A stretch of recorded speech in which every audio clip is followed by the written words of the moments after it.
It's rich, it's silky, it's smooth, it's decadent, and it's sugar-free. Hi everybody, I'm Hiba from Delicious Kitchen, and today I'm going to show you how to make this delicious sugar-free chocolate souffle. It's amazing and very easy to make, so let's get into it. You only need 2 ingredients for this amazing recipe, and what I'm going to do first is separate my egg whites and my egg yolks. You want to do this one at a time and make sure that you don't break your yolk into the egg whites. The egg whites must not have any egg yolks in them. Then with a handheld mixer, I mix my egg whites. You want to mix them until you have nice stiff peaks, which should take you about 3 to 4 minutes. Then I took my sugar-free chocolate, which I had melted on a double boiler, and added them to my egg yolks. I'm using half a cup of melted chocolate for 2 egg yolks. If you don't have sugar-free chocolate or you don't want to use sugar-free chocolate, feel free to use any chocolate that you like. Using the same handheld mixer, I mixed the chocolate and the egg yolks together.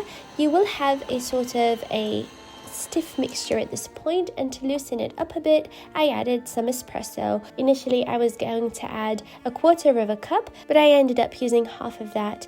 You are not going to taste the espresso. On the contrary, it's going to actually bring out that chocolatey flavor, and it's just going to make your life easier when you move on to the next step.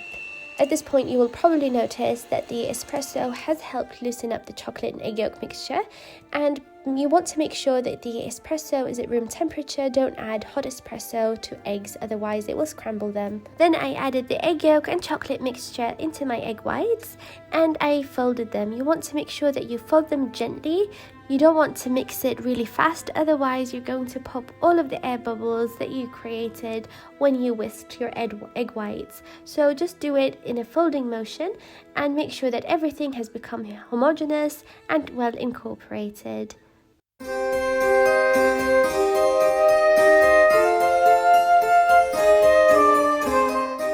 Your oven should be preheated to 410 degrees Fahrenheit, which is 210 degrees Celsius. And then I divided my mixture between 2 ramekins that I had buttered very well and dusted with cocoa powder to prevent my souffle from sticking to the ramekin. Preheating your oven to a high temperature and then lowering it down will help in puffing up your souffles really nicely. Also make sure that you don't overfill your ramekins, don't go up to the rim. Make sure that you leave a little bit of a space up there so that your souffles don't spill in the oven. Now your soufflés are ready to go into the oven. Make sure that you lower the heat down, and they're going to bake in there for 12 minutes. If you bake them for longer than that, they're not going to be as molten, and if you bake them less than that, you're going to have a less cakey texture. Mine baked for 12 minutes, and I can tell you that it was just perfect. And just look at how puffed up they are. Of course, you're going to need to serve these immediately while they're still hot, otherwise they're going to deflate significantly. I dusted mine with some powdered sugar and I dug right in, and I can tell you that it is just so delicious. The edges had this cakey texture, but the center was just all molten, and it was so delightful. The chocolate was really, really decadent. It was so rich. It was silky, smooth. It is so delicious.